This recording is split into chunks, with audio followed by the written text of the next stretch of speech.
Hi there, I'm Martha Van Dam. Welcome back to Living Beyond. Today we're starting a series there will be 5 talks where we're going to talk about different ingredients that can go into helping build our relationships, not just to be strong and healthy relationships, which of course is what we want, but also vibrant, alive relationships.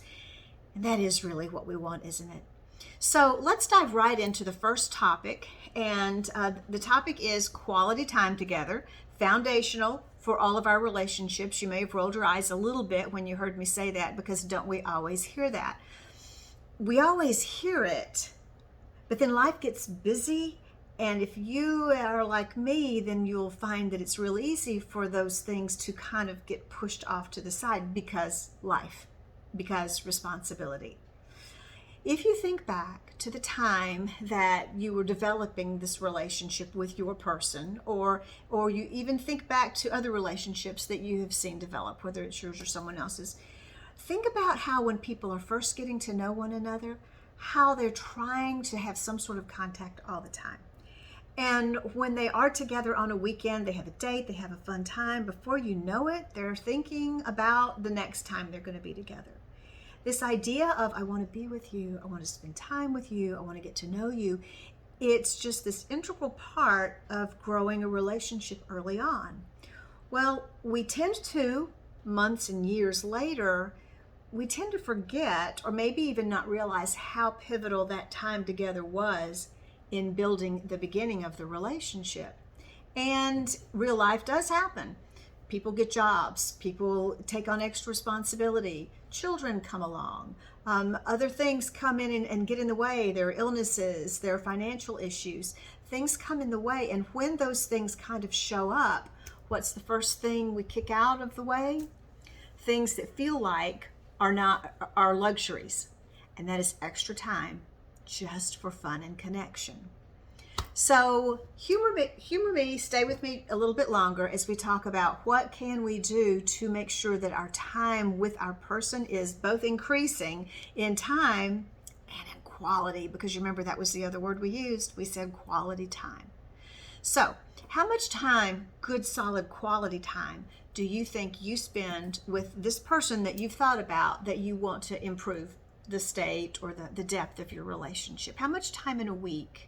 How much time in a day do you spend face to face, not just talking about who paid the electric bill, who's going to stop by and pick up some ground beef, what's for supper, how are the children getting along in school? Do you see what I'm saying? How much time in a day do you spend connecting with this person that you love about things going on in your heart, in your mind? What has made you happy today? What you were fearful about today? How often do you share with your other person, trying to find out what is difficult about their day, what they may be struggling with, what they're especially proud of? You see, those are the kinds of conversations that add an awful lot of depth to a relationship. Not saying that the other kind of time together is not important, it absolutely is. But what we're after is feeding a boost of energy into the relationship. So how much time are you spending in a day in that kind of communication? An awful lot of people, when they sit down and are honest about it, they realize none. They get up in the morning, everybody's getting ready to go to work or to school. They're getting hair and makeup and clothes ready, packing lunches, getting children ready for school. And it's that sort of, are you doing this? Am I doing that? What are we doing? Sort of get everyone out the door. And then we come home at the end of the day, and there even may not still be a good time to connect then. Then it's, did you pay that bill? Someone's getting dinner. Oh gosh, this is still dirty over here, and we're trying to get that cleaned up, and somebody's got to take the dog outside. And did you check on mom on the way home? She wasn't feeling well. Do you see? And then when maybe we get the kids in bed, but very often there's projects and things to be done at work. And sometimes before we know it, we're back in bed asleep and ready, just going to sleep until the next day starts, and there's not been a real good connection. If that's you, that's normal, but it's not helpful. I call it normal because it's what so many people end up doing. It becomes a norm in our culture, but it's not a great norm. So what do we do to build good quality time? Well, first of all, it takes planning. It takes making it a priority. Think back to those early dating days. In those early dating days, it felt vital. When am I going to see him again? When is she going to go out with me again? When is this next thing going to? It was just such a priority. So what do you have to do to make time with your special person a priority? It's simply a mind shift change. It's a determination that, okay, this has got to be important for me. If it has kind of slid into the background for you and it's not happening naturally, which is very likely the case, then you probably are going to need to do something to help remind yourself, because we'll talk about it right now. You'll listen to this video and you'll think, oh yes, that sounds important. I want to find a way to have more time with my person and good quality time. And then life happens and you will forget about it. So in order to be sure that you remember, write this down somewhere. Write it on your hand, write it in your day planner, write it on a calendar, write it someplace that you're going to see it as a reminder. Find time to be with, fill in the blank, whomever is your person. And then start looking for, deciding when is it and how is it that you want to do this. There are certain things that we can do when we're spending time together with our person that enhance the depth of the connection more than other things.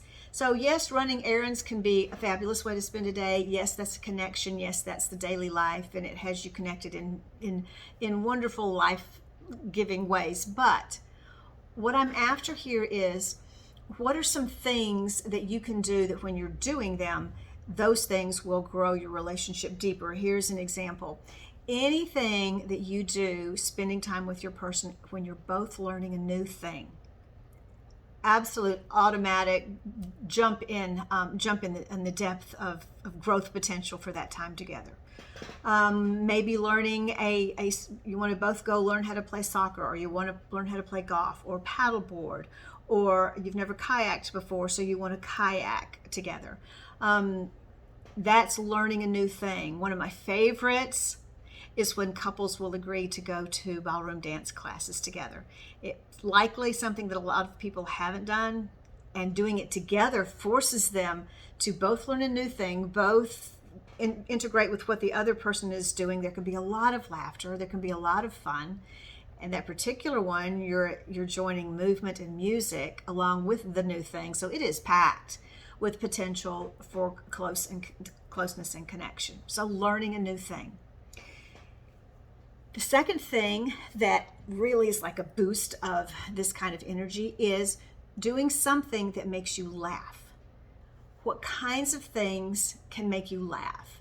Simply going to a stand-up comedy house, being at home with the kids someplace else, sitting out on your back patio or in your living room and listening to stand-up and laughing through it. So what is funny that you can somehow, even if you have different senses of humor, you likely can still find something that can help you to laugh together.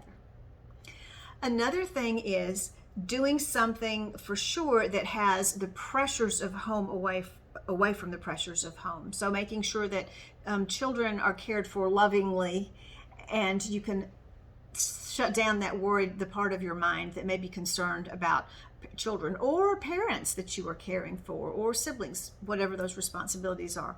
So being away from the responsibility and away in a way that it's not just on the other side of a door, that somehow, some way you can better put it off from your mind.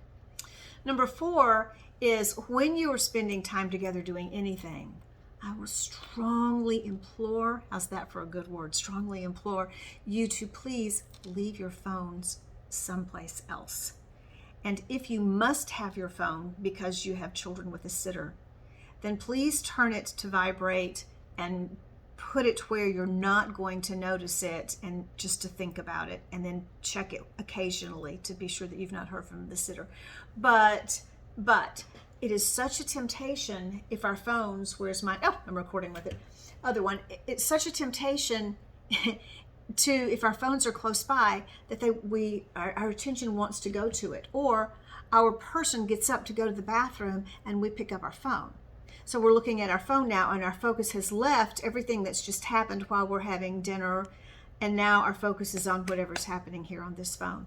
So research actually shows us that if we have the phone with us during dinner, even with it turned upside down so that we can't see it, even knowing it is there, that takes a little bit of our focus away from what's happening in front of us and has it connected to our device. So please leave the cell phones someplace else.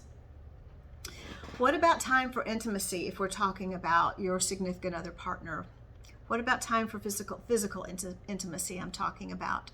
Pretty important that you make sure that you're having enough time for physical intimacy. And if that's not happening, then the question is, why not?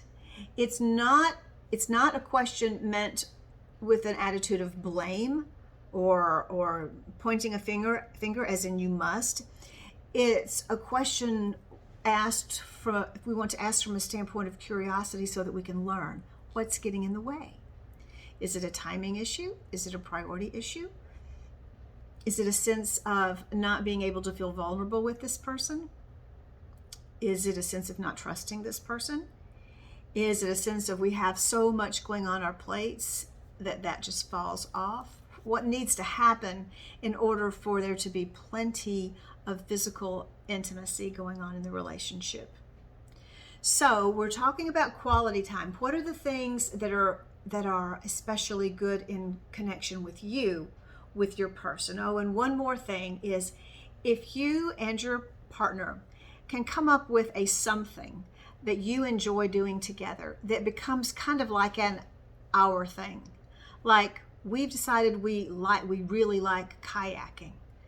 Then that can become something that you look forward to together. You may not even have many things that you do enjoy doing together, but I bet you can find one. That's all you need is one. My husband and I both really enjoy hiking.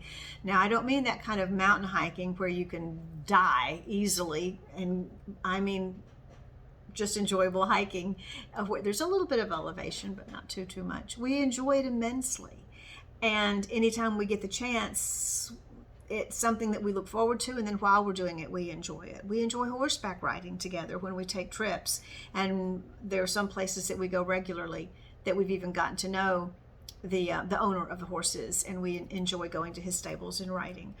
It's a thing for us, so that when we are in this area, we don't even have to think about it. Oh, where are we going to go hiking? Oh, are we going to find a waterfall? Oh, we're going to ride horses on this trip. It becomes a natural connection and an easy way to enjoy one another. I mentioned a bit ago, learning a new thing. Taking a course together, like a cooking course, can be an awful lot of fun. An art class, a woodworking class. What is it that you could, let's just brainstorm, throw out ideas. What is it that you would enjoy doing that your person might enjoy doing with you? So give it some thought. Sit down with your person and look at your calendar and make it a priority. And let me throw this one other idea out at you. If you had a child who was struggling with feeling okay with life, one of the things you would likely do is you would say, this child needs a little extra time. They need a little cherishing. They need some extra time from us, and you'd make it happen. Well, let's not wait until there's a major problem. Let's let that be something that's just a daily part of your world, that you don't go to bed at the end of the night without having a little conversation, a little connection. And my very favorite way of doing this is to, at some point in time toward the end of the day, tell each other 2 things that you noticed about your person that day. Tell them you noticed it and you appreciate it. You were out. I noticed how nice the yard looks. I know that you mowed today. It looks really nice. I appreciate that. I appreciate that you help keep the house looking nice.